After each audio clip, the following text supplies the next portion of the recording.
Hello everyone, this is Harsh Sharma, and currently I am working as an state coordinator in a publication house, very reputed publication house.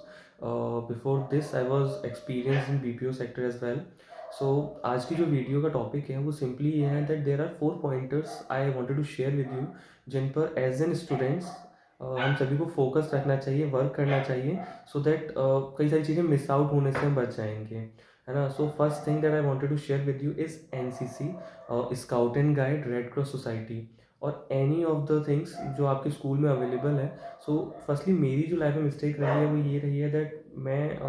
As an introvert student in classes और during my school life मैं कई सारी चीज़ों में ना participate नहीं करता था, which was a very wrong approach. और मेरी एक रिक्वेस्ट भी रहेगी आपसे दैट अगर आपके स्कूल में एनसीसी है, अच्छे गेम्स के ऑप्शंस आपको प्रोवाइड किए गए हैं, सो आप उन सभी में पार्ट्स लीजिए। रीज़न ये नहीं है दैट आप हारेंगे या जीतेंगे, और रीज़न सिंपली ये है दैट आपके पास जब आज से 10 साल बाद या 8 साल बाद 12 साल बाद जब आप अपनी ऑफिस लाइफ में एंटर करेंगे, आप अपनी लाइफ को स्टार्ट करेंगे, फाइनेंशियल जो प्रोफेशनल जर्नी है आपकी स्टार्ट होगी, सो आपके पास एक अच्छी स्टोरीज रहेंगी बताने को। मेन मोटिव ये होता है दैट अगर आप एनसीसी में, पहला आपकी बॉडी अच्छी बिल्ड हो रही है, आपकी जो फिज़ीक है उस पर वर्क होना स्टार्ट हो जाता है एनसीसी में ऑटोमेटिकली। और ये बिल्कुल भी मत सोचिएगा, ये एक मिथ है दैट अगर आप एनसीसी ले रहे हैं या गेम्स में पार्ट ले रहे हैं आपकी पढ़ाई हार्म हो जाएगी। नहीं होगी। जिस लेवल का आपका ब्रेन है वो सारा कुछ कैलकुलेशन हो जाती है, पढ़ाई पर इतना नहीं जाता है कोई भी डिस्टर्बेंस अगर आप ये करते हैं रादर। लेकिन आपके पास एक पॉइंट रहता है दैट मेरे पास गेम्स भी हैं, मैं बास्केटबॉल का प्लेयर हूँ, मैं बैडमिंटन का प्लेयर हूँ, मैं नेशनल लेवल तक गया हूँ। सो कई सारी स्टोरीज आपके पास ऑलरेडी बिल्ड हो जाती हैं, जो कि इन नेक्स्ट जर्नी जब आप चार लोगों के बीच में बात कर रहे हो, फ्रेंड सर्कल में बैठे हुए हो, ऑफिस कलीग्स के साथ में हो, आपके पास बहुत अच्छे अच्छे पॉइंटर्स, बहुत अच्छे अच्छे एक्सपीरियंसेस होते हैं जो कि आप उनके साथ शेयर करते हो। लाइक मैं गोवा गया, वहाँ बास्केटबॉल का ये टूर्नामेंट था, मैं नागालैंड तक गया, वहाँ ताइक्वांडो का ये वाला प्रॉपर फंक्शन था, अभी रिसेंटली नेशनल लेवल पर एक ताइक्वांडो का फंक्शन हुआ है, गेम प्ले हुआ था, जिसमें मेरा कज़न ब्रदर गया था नागालैंड। सो कई सारी स्टोरीज बिल्ड होती हैं। So never to lose these opportunities NCC के रिगार्डिंग, या अगर आपके स्कूल में जो भी वहाँ अवेलेबल है आप प्लीज़ उस पर्टिकुलर थिंग को लीजिए, ठीक है। And the second pointer I wanted to share with you is network during schools. So कई बार ये होता है एज एन इंट्रोवर्ट, मैं बहुत लिमिटेड फ्रेंड्स थे, बहुत लिमिटेड बात होती है, लेकिन क्योंकि आई थिंक उस पर्टिकुलर एज में उतनी मेच्योरिटी भी नहीं होती है। बट ट्राई कीजिए, अगर आपके पास ये वीडियो पहुँची है, आप एटलीस्ट हर बंदे से थोड़ा सा नॉर्मल लेवल पर एक कनेक्शन बिल्ड करके रखें। उसका बेनिफिट रहता है आज से 10 साल बाद जब आप कहीं पर भी जाएंगे, एंड अगर आपके कनेक्शंस हैं, एक अच्छे लेवल पर कनेक्शंस हैं, और आप किसी भी पर्टिकुलर थिंग में फंसे हुए हो, आपको नहीं पता कौन कब आके कैसे आपकी हेल्प करके चला जाएगा, या कौन सा कनेक्शन, कौन सा फ़ोन नंबर आपके लिए एकदम से लाइफ चेंजिंग मोमेंट हो जाएगा। आप कहीं फंसे हुए हो and you have a great connection with your school friends, college friends या कोचिंग मेट्स, तो work on that particular thing also, है ना। Third thing I wanted to share with you is communication skills, work on your communication skills. Because जब I have did job in BPO sector, वो job मैंने crack कर ली, then उसके बाद जब मैं वहाँ से ड्रॉप आउट किया या मैं निकला वहाँ से जॉब को लेफ्ट आउट करके, सो जब मैंने अपना पब्लिकेशन जो हाउस है वो ज्वाइन किया, इस पर्टिकुलर जॉब में आने से पहले मैंने कम से कम 10 कंपनीज के इंटरव्यू दिए थे, और मेजरली 5 में मैं फेल किया गया था just because of my English language, या कई सारे पंचुएशन में ग्रामेटिकल एरर्स आ रहे थे। So work on that particular thing also. क्यों इम्पोर्टेंट है उसका मेन रीज़न ये है दैट क्योंकि स्कूल में कम्युनिकेशन स्किल्स का जो टॉपिक है, चैप्टर ही नहीं है हमारे पास में, हम बात ही नहीं करते उस पर्टिकुलर टॉपिक पर। दैट वी नो हमारे पास टॉपर्स हैं, दिमाग में काफ़ी सारा कुछ है, पेपर्स पर हम काफ़ी अच्छे हैं क्योंकि 12 साल हमने लगातार वही प्रैक्टिस की है। हम लगातार जब से स्कूल लाइफ में एंटर हुए टिल 12th क्लास और इन ग्रेजुएशन लेवल हम पेन पेपर पर लिखते आए, लिखते हैं, लिखते हैं, और बहुत अच्छा अपने आप को एक्सप्रेस किया है। But in interviews, in job interviews, basically in corporate jobs, आपसे पेन और पेपर पर बात नहीं होती है। वहाँ आपसे डायरेक्टली क्वेश्चंस होते हैं आपके एक्सपीरियंस के बारे में, आपकी थिंकिंग के बारे में, जॉब को लेकर, कंपनी को लेकर, पास्ट कंपनी को लेकर के आपने क्या सीखा, आपके आगे की अप्रोच क्या है,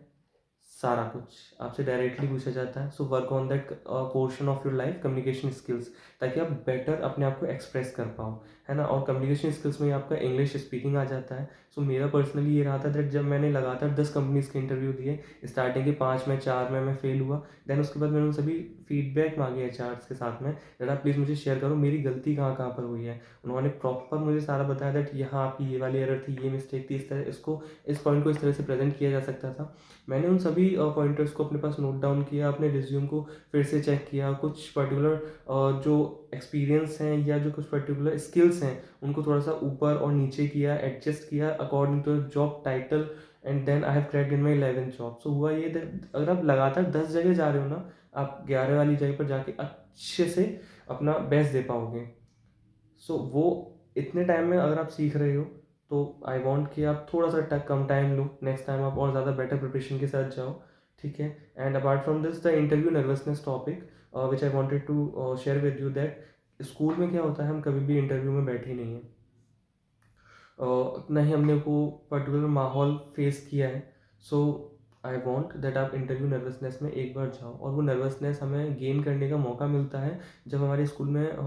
15th of August, 26th of January को कोई भी अगर फंक्शन हो रहा है, अगर आप वहाँ पर डिबेट दे रहे हो, बहुत सारे लोग नहीं जाते हैं, ठीक है, लेकिन अगर आप जा सकते हो आप डेफिनेटली अपना नाम दो, क्योंकि वहाँ पर क्या होता है, क्राउड है 100 स्टूडेंट्स का, 200 का, कई बड़े स्कूल से 500 का क्राउड है, टीचर्स अलग खड़े हुए हैं, और उस पर्टिकुलर मोमेंट के लिए जब आप माइक लेकर के अपना कोई भी स्पीच दे रहे हो, अपने पॉइंट्स को रख रहे हो, और पूरा 500-700 लोग शांत खड़े हुए हैं, पैर काँप जाते हैं, कई बार नर्वसनेस होती है। सो अगर आप उस नर्वसनेस को फेस कर लेते हो और आप एक अच्छे लेवल पर जाते हो, सो बहुत अच्छा आपके लिए एक बिल्डअप होता है दैट आपको नर्वसनेस नहीं होगी, और उस पर्टिकुलर थिंग पर अगर आप वर्क करोगे, it will be a great thing for you in life either. So these are the 4 points I just wanted to share with you through this video, through this very first video of the social talks, है ना। So actually मेरी ना कई सारे teachers के साथ में बात होती है, टीचर्स हैं, प्रोफेसर्स हैं, HODs, प्रिंसिपल हैं, उन सभी के साथ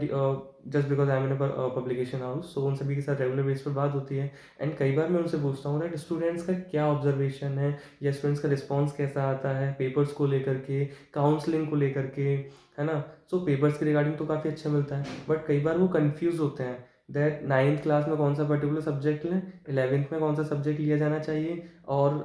सो दैट वो आगे उन्हें फ्यूचर टर्म में काफ़ी हेल्प करे। लाइक मैंने पर्टिकुलरली मेरा बहुत ज़्यादा फेवरेट सब्जेक्ट रहा है हमेशा से सोशल साइंस, सो मैंने आर्ट्स लिया, बट मेरा फाइनेंस में भी इंटरेस्ट है। अब 9th क्लास में अगर मुझे कहीं से थोड़ी सी गाइडेंस मिल जाती दैट अगर आप 9th में कॉमर्स ले लो तो 11th-12th में भी आप सोशल साइंस पढ़ सकते हो, क्योंकि आउट ऑफ क्यूरियोसिटी मुझे सोशल साइंस पढ़ना था। सिंपल, मेरा इतना क्लियर था दैट सोशल साइंस मुझे पढ़ना है, या बाकी के जो सब्जेक्ट्स हैं ह्यूमैनिटीज़ वाले जो लिटरेचर है वो मुझे पढ़ना है, दैट्स इट।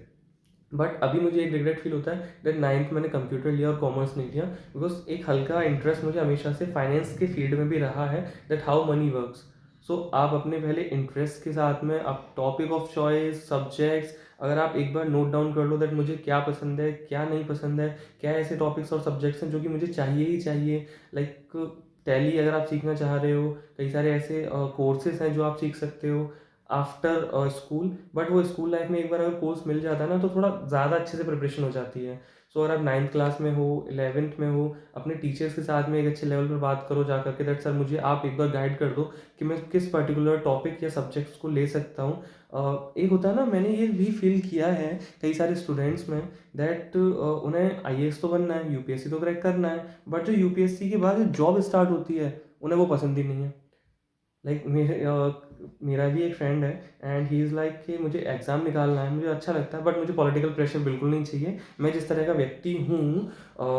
आई वांट कि मैं फ्री और इंडिविजुअली होकर वर्क करूँ, ना कि किसी पर्टिकुलर पॉलिटिकल पार्टी या किसी पॉलिटिकल अथॉरिटी वाले पर्सन की मुझे सुननी पड़े। सो आप अगर प्रिपरेशन कर रहे हो किसी भी पर्टिकुलर जॉब की, या किसी भी पर्टिकुलर 9th और 10th में, बैक टू टॉपिक आ जाता हूँ मैं थोड़ा सा, अगर आप 9th में हो और 11th में हो, so these are the thing classes जिनमें आप अपने सब्जेक्ट्स को डिसाइड कर रहे होते हो, जो कि आपके अगले कहीं ना कहीं 4 से 5 साल को डिसाइड कर लेंगे। दैट आप अगर PCM लोगे तो डेफिनेटली आप कहीं ना कहीं इंजीनियरिंग कर रहे होंगे, है ना। PCB लेते हो, नीट की प्रिपरेशन करने चले जाओगे। अगर आप ह्यूमैनिटीज़ लेते हो, आर्ट्स लेते हो, तो फिर आप ना लिटरेचर पढ़ने के लिए जाओगे, तो वो इम्पैक्ट करता है आपके choice of subjects will impact your career options also. So एक बार अच्छे से बैठ के टीचर्स के साथ में डिस्कशन करो एंड देन उनसे पूछने की कोशिश करो।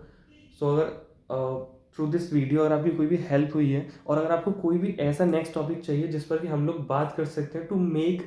स्टूडेंट्स जर्नी मोर ईजियर और हर्डल फ्री,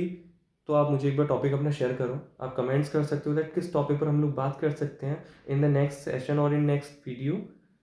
ठीक है, till that time thank you so much guys, have a great day, bye.